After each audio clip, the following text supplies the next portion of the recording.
In this episode, I am joined by our Director of Education, fellow entrepreneur and executive, Mr. Tim Morris, also one of my best mates. We talk about disruption for the first 20 minutes. Rosie doesn't get a word in. This is one of the most important conversations I think we've ever had on Ask Jack D. And in the last little bit, we talk about the Entourage mission, how we quantify it, and we give you guys the facts and the stats as to how mission, when obsessed about and embodied, flows through to tangible, measurable results. I loved this episode. Let it roll. 28 and I'm trying to shape history, pulling from the sky for some strength to take with me, line up the stars, fly away quickly and push the world forward like a tidal wave hit me. I ride the wave swiftly, I fear no man, check my titles mate quickly, came from the sky with the light of day in me and grew my own. Welcome to episode 216 of Ask Jack D. I am very happy today to be joined by one of my good friends and our Director of Education at the Entourage, Mr. Tim Morris. Thank you for joining us. Thank you for having me. I've been behind the scenes on a couple. You've been completely behind the scenes. Timmy used to live here with me in Mossman. And so for those of you that have watched the live shows that we usually do in that room over there, occasionally Timmy made a bit of a cameo here and there. Yeah, when you walked around, you'd be like, oh, there's Tim over there. I would just like wave away. So I'm excited to be on the main stage. We are very excited to have the spotlight on Timmy today. For those of you that are unfamiliar with Tim's background, he's done everything from starting and build several different businesses to teaching entrepreneurship at places like RMIT and Juicer to running other organisations. Tim was the general manager of Uber when it first launched in Melbourne, so we're looking forward to having a very in-depth and broad conversation about all things entrepreneurship today with Timmy. Rosie, how are you doing? I'm great. I'm really excited to have Timmy on this show. So am I. Timmy, let's start by talking about the Uber days, because Uber is a business that fascinates so many of us, particularly around, you and I often talk about them in the context of like, what a product to market fit. I don't think I've ever seen a product or an app or anything in Sydney and Australia spark and get the level of traction that Uber did early on. What do you think they did right? Yeah, well, they did a lot of things right. And Uber as a business model has evolved. It's had some big evolutionary steps since, when we were launched in Melbourne in early 2013, no one had heard of Uber in Australia. I'd say, hey, we're bringing this thing to Australia. It's a smartphone app where you can get a car. It's called Uber. And they'd be like, what? But back then it was only Uber Black. So it was the limos, it wasn't Uber X or all the other sort of different evolutions of the business model now. But it was the first time, and I'd had several of my businesses before then. This was the first time, sadly, I ever really saw product to market fit being perfectly achieved. So not in my previous ones, and it was here that I kind of learned that it crystallized how well they sort of sparked people's interest when I could walk up to a group of people who I'd never met before, there might be 8 or 10 of them standing around, and I'd say, hey, this is what we're doing. I'd show them the app, and they'd see like little ants running around, and within 30 seconds, people would be pulling out their phone, downloading the app, and installing it. And you're like, right, that's when you know you've got something that's really capturing people's attention. It's the first time that's what I go back to all the time, saying product to market fit needs to get that kind of response. One of your obsessions is product to market fit, which like in our programs, for instance, so as Director of Education, Tim produces effectively all of our different courses and the curriculum and the content and the structure and all of that sort of stuff.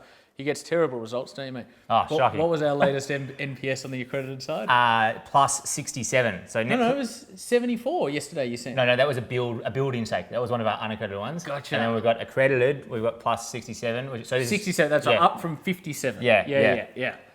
So for those of you that know NPS, so what's Apple's NPS? About 60, Net Promoter Score for those of you that 61. So 61. So Net Promoter Score, for anyone who doesn't know, you go out and you say to your customers, how likely are you to recommend us to one of your friends? And they give you a score on 0 to 10. Only 9s or 10s are counted as promoters. And then you got passives and detractors. So you do a bit of math, and you can go from negative 100 to positive 100. And so sitting up in the high 60s, low 70s for some intakes is huge. Particularly in education, because in education, particularly on the accredited side, we're going to do your homework. So it's harder, in my view, to build raving fans, right? Because there's almost this obligation and stuff. And so, Timmy is incredible when it comes to product market fit and also education. The reason I was saying that was around Uber. If you were to reverse engineer what they did in the process they went through the lens of product market fit, what do you think it was that enabled them to get there? Well, it all starts. I obsess about product market fit first of all because I think it's we didn't really know about this as a concept 15 years ago. So I've been studying entrepreneurship for a long time now, and we just kind of didn't know that you should. And it makes so much sense now that you should go and find a customer need first, then come up with a really unique solution to it, and then make sure people are willing to kind of pay you money for it. And that is exactly the process that Uber went through. And like Travis Kalanick, who's the founder of Uber, will talk through how they were bemoaning how you couldn't get a taxi in Silicon Valley. Like you just can't get one there. And so that's where it started from. It was a pain. And then they had a whole bunch of ideas like getting their own limos and like, no, let's be more scalable or smart about that and do a platform. But it started with that problem. It was a problem that they were facing. And then they said, right, let's make something really clever to solve that problem. And then it really appealed to people. And in terms of iteration along the way, can you speak to any insight you have around, how it started, and then how did they continuously iterate to get to a point where, because one of your rules is walk into a circle of 5 people, is it right? Yeah, five people, many? And 4 out of the 5, provided they're in your target market, if 4 out of the 5 go, wow, that's product to market fit. So what sort of iterative process did they go through to get to that? Well, you've seen big steps for, first of all, there was the Uber Black, which is what we dealt with. So I actually left just before Uber X came out. So Uber Black, which was a limousine where you could get like a luxury hire car, actually came out reasonably fully formed as a concept. So, but where all the iteration and innovation happened was with the technology. So the dispatch system, and that's what, a lot of people think Uber is about the cars and the drivers and the people, but it's actually really about the technology that sits behind it. Yeah. That dispatches the cars, shows you how far away it is, tracks where you're going. So they did a lot of innovation there. But then the next big innovation was going into ride sharing, which is UberX. So, and that was in response to what was going on in the market. And I think this is important to product to market fit because you might have product to market fit today, but then something changes in the market. And so what was changing in their market was ride sharing. So you had Lyft, Sidecar, a couple of other businesses in America that were starting to eat their lunch because they were letting you just, instead of hiring a private car, you were just getting some dude to pick you up. And so that was the next big innovation they had. Then we've seen a similar kind of pattern with food delivery. So Uber Eats is now seeing like Foodora and all the other ones that are competing there. So the market has changed and they've shifted or evolved their offering to keep having that product to market fit. Does Travis obsess about it, do you know?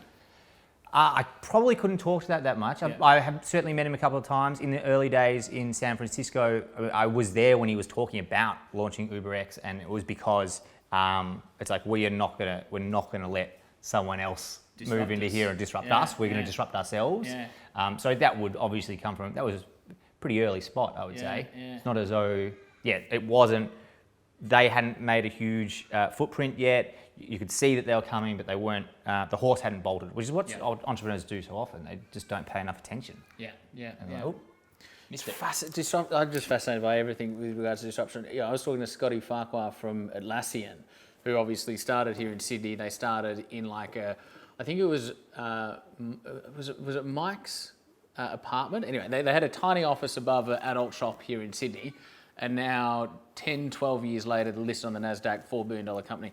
One of the great things Scotty was saying to me a year or two ago was in Atlassian's history, they went from being a disruptor to being somebody that wanted to continue to disrupt, but also needed to place a huge amount of emphasis and focus on who will disrupt us, given we're now the size of organisation we are, one of my favorite and how do we disrupt ourselves so that somebody else doesn't? And the whole thing is because it's creative destruction, right? The new, the incoming and the growth and the scalability of the new often sees the demise of the old, and so it's all disruptive businesses, Atlassian, Uber, whoever. Once they become the largest incumbent, are then thinking about how do we disrupt ourselves. Yeah, well, and what happens? Oh, I love this topic. So you might not get a look in this episode. I know. Just getting to put my laptop away. It turns out that innovation, like sustaining innovation, is often the thing that leads to an environment being ripe for disruption. So what happens is you'll have a business who becomes the incumbent, and then they just go through little innovations, and they drive the value proposition and, most importantly, the price of their product up and up and up. And that's great for their top tier of customers. The people that want the most features, can pay the most money, that satisfies them. But it starts opening this huge pool of dissatisfied customers who just want to pay a cheaper price for something that's simple, that gets the job done. And so that sustaining innovation leads to disruptive innovation. And that's when you might have been the dominant player in your market for a long time, and you leave it open for other people. It's so much of that, in my view, is, and we see this in education every day, right? Is that the larger the institution becomes, often in a historical, traditional sense, not the case with the Uber and the Atlassians, but traditional incumbents typically, by virtue of their size and their bureaucracy, I reckon, particularly at the top, a disconnect forms between them and their consumer. And someone better, well, when I say better, someone with a more intimate understanding and a greater hunger to truly connect with and satisfy their consumer, then destroys it, right? Because they're not too big to fail. Somebody else has a better relationship with the consumer, and they don't have the innovator's dilemma. Like those larger businesses, it's hard to disrupt yourself. So true. Yeah. Should we do any questions, or are we just going to keep going? Talk about the innovator's dilemma. So the innovator's dilemma is wrapped up in all of that. So what happens is the dominant market player will keep on going through sustaining innovation or incremental innovation to make their products better, sexier, more feature-laden, higher price because they're increasing margins. And then they often will come up with ideas that will disrupt their existing products. The greatest example is being Kodak. Like Kodak invented the digital camera. However, you have the executives sitting there going, we have this massive revenue stream and profit stream. It's our most profitable products. And you're saying that you want to disrupt it with something else, and that's the innovator's dilemma. What do? Do you bring in this disruptive technology or disruptive idea that you might have come up with yourself, but sacrifice or eat your own revenue streams? And the answer is yes, because if you don't cannibalise your traditional business, Uber will, or Atlassian will, or the Entourage will. Right? How I articulate, like in education, right? Like we do steal market share from traditional incumbents every day. How I articulate the other component of the innovator's dilemma is that when you're truly innovating, when you're truly thinking about creating or bringing something to the world that doesn't yet exist, there is often, by definition of it being innovative, often not as much substantiated, historical, tried and proven data you can point to go, this is a good idea because, right? As a business grows, they become quite risk averse. And so they need the data, the historical, the tried and proven in order to justify it to the board and to the shareholders and all of that sort of stuff. And so they lose their sort of nimbleness and their flexibility and their agility. Whereas somebody else comes along and they're happy, they have a higher sort of aptitude, if you like, to take the risks necessary in order to place big bets on true innovations. Yeah. How do you write a business case on something new when, That's right. when there's nothing to draw on? So the innovator's dilemma is that by virtue of you innovating, there's probably not much data or tried and proven methodology you can point to support your hypothesis, but you've got to go anyway. It's like, okay, Rosie, you may not appear in Do this I need episode. to be here? No, you don't. Should I go? Okay. We might stall like the whole time. This is a good entrepreneurs need to be across everything that we're talking about right now. However, becoming big, as we've highlighted in Uber and Atlassian, doesn't need to mean that you do become risk averse. Steve Jobs bet the future of Apple on particular product lines time and time again. He did it with the, when he came back in 96, 97, and Lisa? No. Well, in the quarter before he came back, Apple had lost $709 million in the quarter. Everybody, including Jobs himself, had written them off, and then he reluctantly came back, and he kind of had one swing. If he got it right, they might live. If he didn't, they were gone. And he bet the entire company on. You remember the Macs that they brought out with the color backgrounds? Yeah. And so then they did it again with the iPod. Then they did it again with iTunes. He needed to rally the entire music industry. Then he did it again, with the iPhone. There were several different points in Apple's evolution where the risk that Jobs was taking, and Apple at large, was taking in order to get to a position where they ultimately, prior to Jobs passing away, became, for a moment, the most valuable company in the world. They had to take big risks. But the irony is, right, so yes, they were taking massive risks, but actually not innovating like that and not pushing forward is riskier the medium business. to long term. Yeah, well, and definitely in the long term. Not in the short term, but in the long term. Like every business goes through that life cycle, and we see that the Fortune 500, the average age of those businesses is just getting shorter and shorter and shorter and shorter. 100%. They're just getting displaced quicker. Yeah. The reason I think the medium to long term is an important distinction is because particularly when a company becomes public, what's the conversation become about? Quarterly fucking results. And, to discount quarterly results. I'm not saying they're not important, but what I'm saying is if an organisation needs to take a risk for a quarter or two or three or four in order to shore up a sustainable future, then that is a risk worth taking. But to convince traditional conservative shareholders or a traditional conservative board of that, unless your jobs, can be difficult. Well, and I think that's why he did so well, because he was a storyteller. Because he could convey the dream, he could convey that picture of the future, and that's what you need. If you're going to have people to have short-term pain, particularly if you're beholden to shareholders or a whole group of people, you need to paint the picture. That was one of my most enjoyable conversations on Ask Jack D history. Awesome. And if I'm deadly serious when I say this, if you just watch that conversation, pause this video, go back and watch it again, because the conversation we just had it's what you obsess about, it's what I obsess about more than anything else, which is disruption, innovation, why companies why stop innovating, and even in the psychology of an entrepreneur, right? Sometimes when a business gets to a certain size, like you're doing a couple of $1 million, it's still incredibly small. But if you're the entrepreneur and you own the business, that can feel like a bit of money. And like if you can sustain it, it's retirement money. So typically even early stage entrepreneurs can feel a risk aversion much sooner than what they perhaps could. And stop innovating, right? And so this is a really important field to understand the levers of innovation and the prohibitors of innovation, of businesses of any size. All right, Rosie. Okay, do I get to have my... Leave me now. Okay, this question comes from Catherine Ross. We should almost just keep talking. Let's just keep talking. Come crawling back. Okay, so Catherine asks, how long did it take for you to realise your first business wasn't the right business for you? What did you do once you decided this? How did you go from one project to the next? For me, my first business ultimately didn't succeed, and thank God, because it was a business that I hated. So firstly, I'd been working in a call centre my entire teenage years, so I hated call centres, but I wanted to become a business owner. I wanted to become somebody that could influence things and build sustainable organisations. And I had an opportunity to partner with a couple of people to start a call centre, so I did. Hated call centres, wanted to learn about entrepreneurship and business, so I went after it. And so I didn't have a lot of love for it to begin with, but I did have a lot of love for learning about the game of entrepreneurship.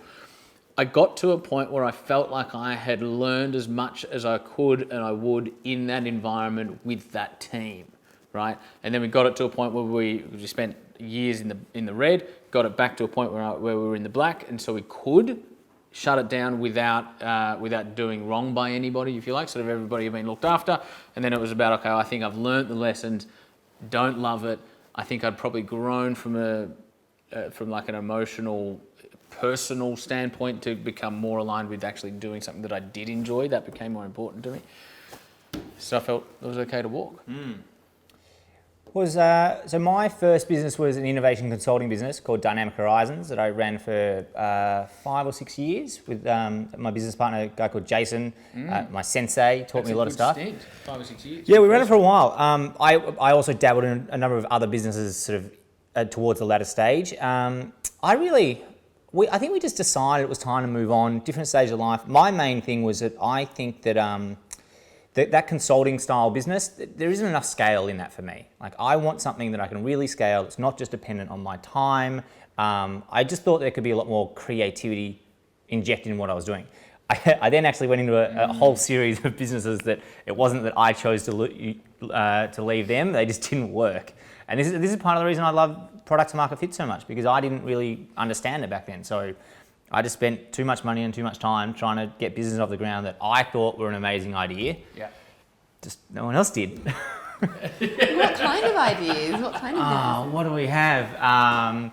Well, some of them weren't as bad as others. Like the Pantless Postman underwear and socks by subscription actually did work to an extent. You just got to sell a lot of underwear and socks to make money.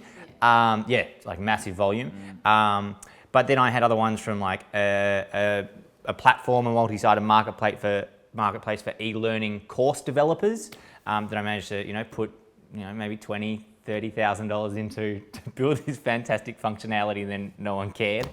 What are some other ones that I tried to get off and failed? There would have been, there's thousands of ideas that never even saw the light of day. But yeah, so first one was a discrete choice. Like I didn't want to be in that low scale consulting game for ages. The next couple were, I just got too excited by the ideas. Didn't go through product to market fit. Yeah, I think typically what happens is you outgrow the business, or the business can outgrow you, right? There's a lot of entrepreneurs that get to a point where a business gets to a certain size, and it's almost in line with what we were talking about earlier, in that there's now layers of management, and you no longer know your staff by the first name, and you don't have the agility that you once did. And so for me, the bigger my businesses get, the more I feel at home. So I'm the opposite. But for some entrepreneurs, they love the start, and I love the start as well. I just prefer the bigger game. So the business outgrows you, or you outgrow the business. And in either instance, you can then choose to move on if it hasn't got traction, or if it has got traction, sell it. Yeah. And I think the important thing on that is paying attention to what gets you excited, like what stage gets you excited. Exactly. Because I've honed in now, the stage that I really like, well, I love helping guide people through product to market fit. The stage I like being involved in is the high growth stage. Yeah. Foundation's kind of in place. How do you then build a team? Lead everyone through that. 100%. Yeah. Whereas when both you and I were early 20s, we probably liked the start the hustle, the survive, ideas. The knick-knack stage. Yeah. Whereas now we like something a bit more substantial. Yeah. So maybe grow into it as well. Yeah. Next question. Rosie, we've been going for 20 minutes. That's okay, I'll let you go for another. How many questions do you have left that you'd like to ask? Oh, we've got at least 2. Okay, let's do 2 questions, rapid fire. We'll wrap within 25. Okay. Right. I don't think you can do that, but we'll see. We'll see. I think. Okay, this one comes from David Men. He asks, did you find any similarity in your half marathon mindset and business mindset? We did that together. We did that together. I love this question. Me first. Did I have any similarity? Yeah, I think there probably is a similarity in that my mindset's very much, if you're going to do something, it's worth doing it properly. So whether you're in business, like you should be pushing hard, thinking about how you can do it properly, go for scale, that kind of stuff. And the same applies to running and training. So as everyone would have, we did morning trainings, like 2 mornings a week for quite a while. And I was definitely like, right, we've got to go hard. Everyone was like, whoa. But yeah, if it's worth doing, it's worth doing well. I find there are so many similarities between running a half marathon or a marathon, even if you're training for footy and like you're trying to get to the grand final. So many parallels between that and business. Main one, well, there's so many. Some of them are. You've got to train a lot, right? I think that particularly with the heightened romanticism around entrepreneurship is it's easy if you're a young player up and coming with not much business experience to think that it's all glory and all and awards and revenue and profit and holidays and whatever. And it's not. 98% of it is training, is getting up early and running in the fucking rain when it's cold, and doing it alone if and when you need to. And then, you run the marathon, which you might not enjoy either, particularly when, with me, my leg gave out at like 15K, and so I needed to run the final bit injured. But you got to keep going, even though you don't. Yeah, even though you don't want to. You want to, but even though it's highly challenging and somewhat painful, and then you cross the finish line, you get a medal, and you go to brekkie. Yeah. And so there's training parallels. The other parallel is the build, right? Like you start by running at the beginning. We ran, I think that first time we ran 7, we did the Bay Run. Yeah. And Katie and I afterwards, Timmy's pretty good, he's very fit and he runs a lot. But Katie and I were like, oh my God, like no idea how we'll run 21 after doing 7. Then, you built really quick. Slowly build. And that's exactly the same as business. When you start out in business, you're like, I wonder if I could ever do $100,000 a year. Right? Like that's what I thought when I started. And then and then you do a couple $100,000, and then you go, I wonder if I could ever do $100,000 a month. And then you go, I wonder if I could do $1 million a month. And then and what once seemed unachievable and unattainable, you start doing almost, well, not almost naturally after all of the training and all of the challenge. So I've got two.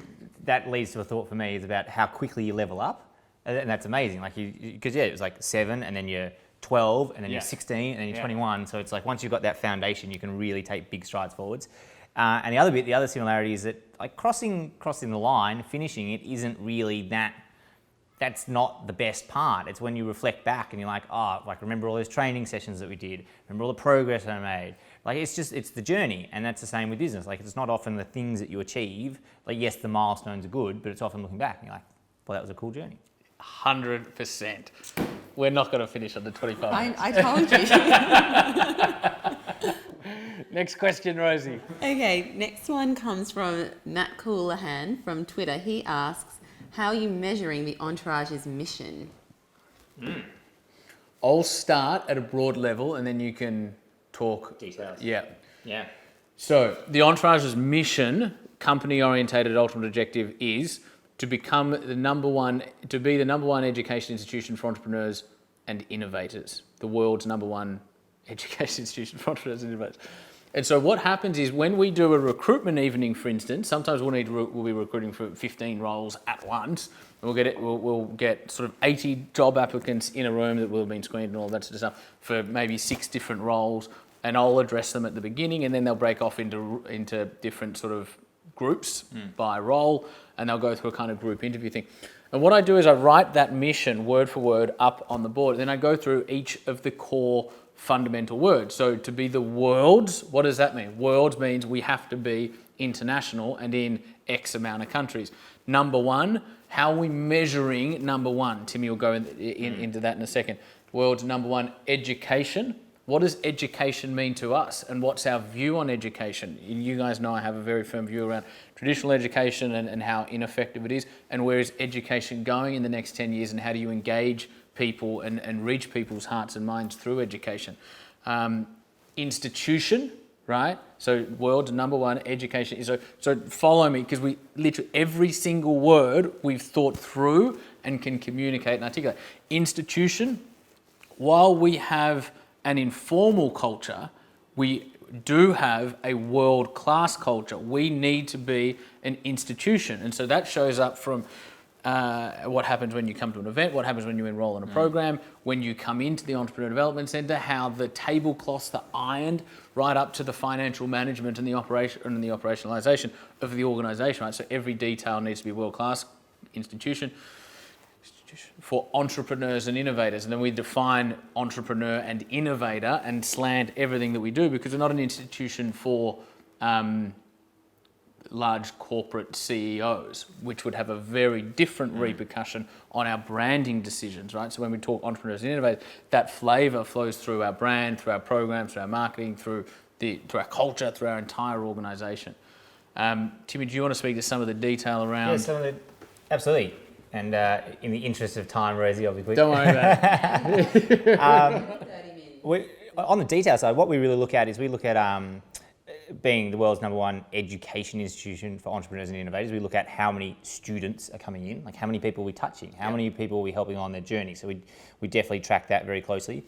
Then when students are in our programs, when they're learning about how to build their business or how to grow their business, we look at how engaged they are. We do things like Net Promoter Score. We look at how are they raving fans, are they loving what they're doing. We look at academic progression, because that's part of this education institution. It's not just edutainment, it's actually academic education. And then we look at graduations, and most importantly, the outcomes. So it's like, what do people do with the knowledge that we give them? Yeah. Do they get their business off the ground? Yeah. Do they have success? And we religiously follow our graduates and see what they're doing. And to give you an example as to how that translates, if we just brag for a moment, because I think it's important, is Harvard have an NPS of 41. We have an NPS of 67, right? The average online diploma in Australia, the retention rates through the 4 different census states, 4 different points throughout a diploma where you sort of go, are the students still enrolled? The average is 7%. We recently had our first intake for our Diploma of Business get through the fourth census, 69% still enrolled, still engaged, right? And so that's 10 times, firstly, the industry average is pathetic and disgusting, but we're 10 times that, right? And it might be one of the highest in Australia. We should actually find that out because it probably is. And so a level of obsession starts with the mission, then goes to what degree have you thought about, embodied, discussed, decided what the mission means? How much do you care? And then how do you operationalize it and make sure it goes through the education programs and everything else? Those are the kind of results that kind of obsession garners.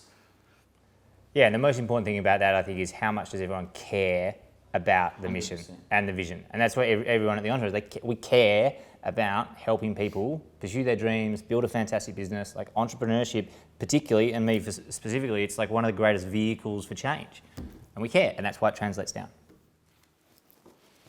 Episode 216, Mr. Timmy Morris, you are definitely coming back.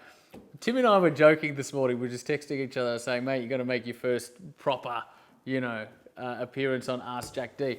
And we were jokingly saying we needed to do it with a bottle of wine. We might actually do that next time. We have a longer period. We will have a longer Rosie, period. It might be a live Facebook. It'll be a 90-minute session. Me, Timmy, we might get Taryn Williams, who was an absolute superstar. She needs to go. Bottle of wine in the middle of the That'd table. be awesome. And we'll rock and roll. Rosie, thank you for your patience throughout this episode. You got a few questions in there. It was good. I know. Finished strong. Yeah, we got more in than I expected. Thanks for tuning in, guys. I'll speak to you soon. So what that means right now is my head's in the cloud with my